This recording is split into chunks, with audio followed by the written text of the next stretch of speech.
Channel. कैसे हो आप सब? उम्मीद करती हूँ बेटा सभी अच्छे होंगे और अपना ख्याल भी रख रहे होंगे। तो बेटा आज हम अपनी न्यू सेशन की वर्कशीट स्टार्ट करने जा रहे हैं। आज से आपकी न्यू वर्कशीट आया करेंगी हर क्लासेस की। तो मैं आपकी सभी साइंस सब्जेक्ट की 6 to 10 तक की वर्कशीट बनाऊँगी। ठीक है, तो आज अभी मैं बना रही हूँ 9th क्लास की वर्कशीट। ठीक है, 9th क्लास के लिए है, विज्ञान सब्जेक्ट की है और पहली वर्कशीट है तुम्हारी है, यानी कि कार्यपत्रक 1 है, हिंदी मीडियम के बच्चों के लिए बेटा, और 5 तारीख की है ये। ठीक है, यहाँ पे आप अपना नाम लिखोगे, यहाँ पे अपने कक्षा अध्यापक का नाम लिखोगे। ये आपको अपनी नोटबुक के अंदर जिसमें भी आप ये वर्कशीट करोगे वहाँ पे ये सारी डिटेल आपको लिखनी है। ठीक है, और एक न्यू नोटबुक बना लेना और बाकी जो आपकी टीचर कहे आप वैसे भी कर सकते हो। और ठीक है, तो चलिए स्टार्ट करते हैं। इसमें हमारा जो टॉपिक रहेगा वो रहेगा पादप, और पादप के अंदर भी हम आज जो पढ़ेंगे प्रक्रिया वो है प्रकाश संश्लेषण। ठीक है, ये जो तुम्हारा पौधों वाला चैप्टर है बेटा, वहाँ से हम ये पढ़ रहे हैं। ठीक है, तो प्रकाश संश्लेषण होता क्या, आप 6 से पढ़ते आ रहे हो। थोड़ी थोड़ी डिटेल इसके बारे में अगर आपने 6, 7, 8 अच्छे से पढ़ी होगी तो आपको फट से समझ आ जाएगा। ठीक है, नहीं भी आएगा तो मैं समझा देती हूँ अच्छे से। देखो, एक पादप के विभिन्न भाग होते हैं, हमें पता है। जड़ होता है, तने होते हैं, पत्ते होते हैं, फूल होते हैं, फल होते हैं। पादप का वह भाग जो मिट्टी की सतह से ऊपर होता है। ठीक है, जैसे मान लो ये पेड़ है, ठीक है, ये जड़ है और ये मिट्टी है। तो जो मिट्टी के ऊपर वाला भाग होता है उसको हम क्या बोलते हैं, शूट सिस्टम। ठीक है, इसमें क्या क्या आ जाते हैं, तना आ जाता है, शाखाएं आ जाती है, पत्तियाँ आ जाती है, पुष्प आ जाती है और कली जो हमें दिखाई देती है किसी भी पेड़ को देखकर, वो सारी चीज़ें इसके अंदर आ जाती है। अब पादप का वह भाग जो मिट्टी की सतह के नीचे होता है, मतलब कि यहाँ पे ये क्या है, जड़ है। मिट्टी के नीचे तो सिर्फ जड़ें होती हैं, वह रूट सिस्टम या जड़ तंत्र कहलाता है। ठीक है, इसमें जड़, मूल एवं मूल रोम होते हैं। मूल रोम मतलब जो छोटे छोटे से रोए होते हैं जड़ों के ऊपर, तुमने देखे होंगे, जैसे तुम गाजर के ऊपर देखते हो छोटे छोटे से बाल से दिखते हैं रोए, तो उनको बोलते हैं मूल रोम। ठीक है, तो उसके अंदर क्या होते हैं, जड़ होती है और जड़ के ऊपर छोटे छोटे मूल रोम होते हैं। तो ये पता चल गया, 2 भाग होते हैं पौधे के। एक क्या होता है, मिट्टी के नीचे होते हैं और दूसरा मिट्टी के नीचे ऊपर होते हैं। ठीक है, तो ऊपर वाले को शूट सिस्टम और नीचे वाले को हम क्या बोलते हैं, जड़ मूल। ठीक है, या जड़ तंत्र या रूट सिस्टम बोलते हैं। ओके, अब पत्तियां सामान्यतः क्लोरोफिल यानी कि हरा वर्णक जो होता है की उपस्थिति के कारण हरे रंग की होती है। अब पत्तियों का रंग तुमने देखा है हरा होता है, तो वो क्यों होता है, क्योंकि इसके अंदर एक हरे रंग का वर्णक पाया जाता है। ठीक है, मतलब एक हरे रंग का पदार्थ पाया जाता है जिसको हम क्या बोलते हैं, क्लोरोफिल बोलते हैं। अब पादप प्रकाश संश्लेषण द्वारा अपने भोजन का निर्माण कर सकते हैं, इसलिए वह स्वपोषी कहलाते हैं।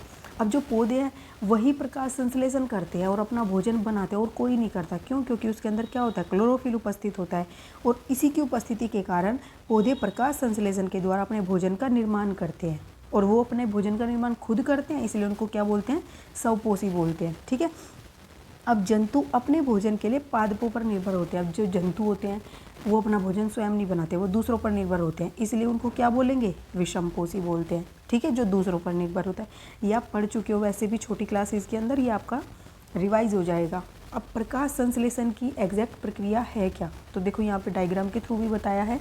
प्रकाश संश्लेषण के दौरान पत्ती की क्लोरोफिल युक्त कोशिकाएं सूर्य के प्रकाश की उपस्थिति में, देखो प्रकाश संश्लेषण के दौरान यानी कि जब प्रकाश संश्लेषण की प्रक्रिया होती है उस दौरान जो पत्तियों के अंदर क्लोरोफिल होता है या क्लोरोफिल युक्त कोशिकाएं होती है उस पत्ती के अंदर, देखो ऐसी पत्ती होती है तो इसके अंदर ये ऐसे छोटी छोटी कोशिकाएं होती है, इनके अंदर क्या होता है, क्लोरोफिल होता है। ठीक है, तो ये क्या करती हैं, सूर्य के प्रकाश की उपस्थिति में वायु से क्या लेती है, कार्बन डाइऑक्साइड लेती है वातावरण से, और भूमि से जल को ग्रहण करती हैं और क्या बनाती हैं, कार्बोहाइड्रेट और ऑक्सीजन का निर्माण करती हैं। कार्बोहाइड्रेट को हम ग्लूकोज बोलते हैं, ग्लूकोज, और इसी को हम भोजन भी बोलते हैं। ठीक है, जैसे ये फल के अंदर क्या मतलब स्टोर हो जाता है, कार्बोहाइड्रेट स्टोर हो जाता है, पत्तियों के अंदर हो जाता है।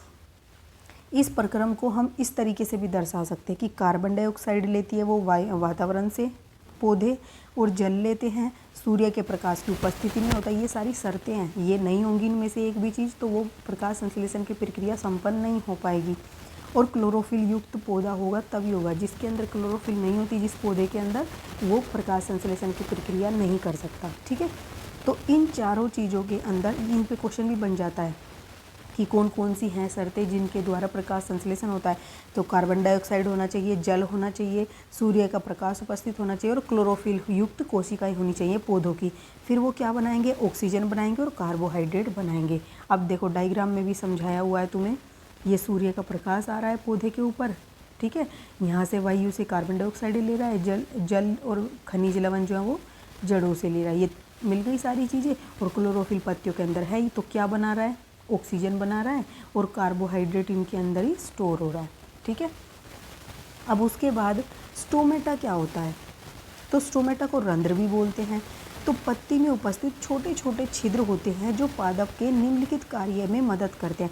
तो देखो जैसे ये पत्ती दिखाई है, इसके अंदर इस तरीके के छोटे छोटे छिद्र होते हैं, ये जो है छिद्र है, ठीक है। तो इसको क्या बोलते हैं हम, स्टोमेटा बोलते हैं। और ये किसके द्वारा घिरे होते हैं, द्वार कोशिकाओं के द्वारा घिरे होते हैं। ये दोनों क्या है, द्वार कोशिकाएं हैं, जिसके अंदर ये हरे हरे रंग का जो तुम्हें दिखाई दे रहा है ये होता है क्लोरोफिल, ठीक है।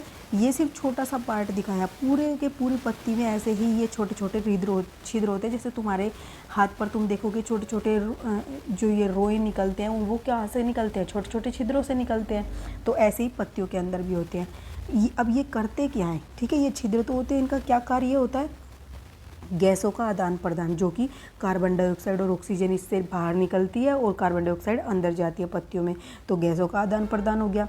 फिर पत्तियों द्वारा जल का वाष्पोत्सर्जन, ठीक है, जैसे ज़्यादा जल हो जाता है कई बार पौधों में, तो वो क्या करते हैं, वो उसको वाष्पीकृत कर देते हैं। पत्तियों से क्या होता है, वो भाप बन के उड़ जाता है, ठीक है।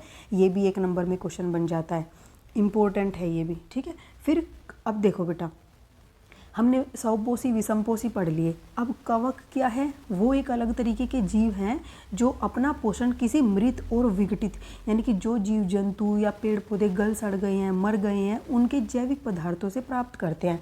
जैसे ब्रेड है, तुम देखते होंगे उसे फूई लग जाती है, तो वो कवक ही होती है, फंगस जो लगती है। तो जो ये मृत जीवी होते हैं, ये ऐसे पदार्थों से जो खराब हो चुके हैं, गल सड़ चुके हैं, विघटित हो चुके हैं, उनसे अपना भोजन प्राप्त करते हैं। तो ऐसे जीवों को हम क्या बोलते हैं, मृतजीवी बोलते हैं, ठीक है। अब हम इसके करते हैं क्वेश्चन आंसर। तुम्हें पता चल गया विषमपोषी क्या होता है, सौपोषी क्या होता है, मृतजीवी क्या होता है, रंध्र क्या होते हैं, क्लोरोफिल क्या होता है, प्रकाश संश्लेषण की प्रक्रिया क्या होती है, ये सारी चीज़ें आप इसमें समझ चुके हो। अब हम इसके क्वेश्चन आंसर करते हैं।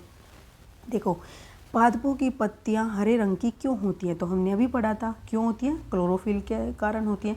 अभी मैं तुम्हें क्वेश्चन आंसर दिखाऊंगी बेटा। दूसरा क्वेश्चन क्या है, सौपोषी विषमपोषी मृतजीवी किन्हें कहते हैं, उदाहरण दीजिए, ठीक है। तो देखो कैसे करोगे बेटा। फर्स्ट क्वेश्चन क्या है कि पादपों की पत्तियों में सामान्यतः हरे रंग का वर्णक जिसे क्लोरोफिल कहते हैं पाया जाता है, जिसके कारण पौधों की पत्तियों का रंग कैसा होता है, हरा होता है। तो ये तो तुम्हारा फर्स्ट क्वेश्चन हो गया, ठीक है। उसके बाद तुमसे क्या पूछा गया बेटा, उसके बाद तुमसे पूछा गया है, 1 मिनट, सेकंड क्वेश्चन, ठीक है, सौपोषी क्या होते हैं, सौपोषी और विषमपोषी क्या होते हैं, 1 मिनट।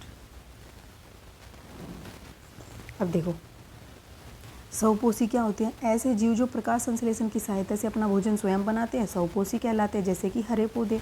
विषमपोषी क्या होते हैं, ऐसे जीव, यहाँ पे जीव आएगा, ऐसे जीव जो अपना भोजन है बेटा, सॉरी, ठीक है, अपना भोजन, अपने भोजन के लिए दूसरे जीव जंतु या पौधों पर निर्भर करते हुए विषमपोषी कहलाते हैं, जैसे मनुष्य, जानवर आदि, ठीक है।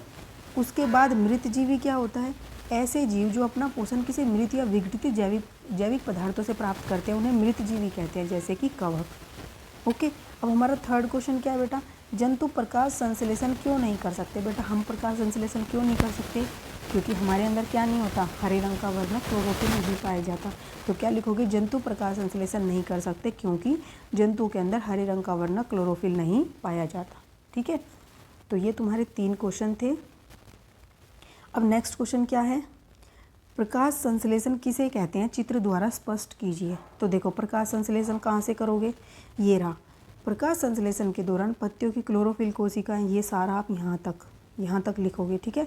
ये प्रकाश संश्लेषण की प्रक्रिया क्या होती है वो होगी, और ये डायग्राम आपको बनाना है, एरो भी ऐसे ही दिखानी है जैसे इसमें दिखाई गई है, और चाहे तो आप ये समीकरण भी लिख सकते हो, ठीक है। ये आपका 4th क्वेश्चन का आंसर हो जाएगा। तो ये थी बहुत ही आसान सी आपकी वर्कशीट। उम्मीद करती हूँ आपको अच्छे से समझ आई होगी। बेटा फिर भी कोई डाउट रह जाए तो आप कमेंट बॉक्स में लिख सकते हो, और अगर आपको पसंद आए तो प्लीज़ वीडियो को लाइक शेयर जरूर करना, ठीक है। और चैनल को सब्सक्राइब करना अगर आप नए हो, और इसको ज़्यादा से ज़्यादा शेयर करना अपने फ्रेंड्स के साथ, ठीक है। तो बेटा नेक्स्ट जो टॉपिक होगा नेक्स्ट वीडियो में करेंगे। तब तक के लिए ऐसे हंसते रहिए, मुस्कुराते रहिए, पढ़ते रहिए और आगे बढ़ते रहिए। Thank you.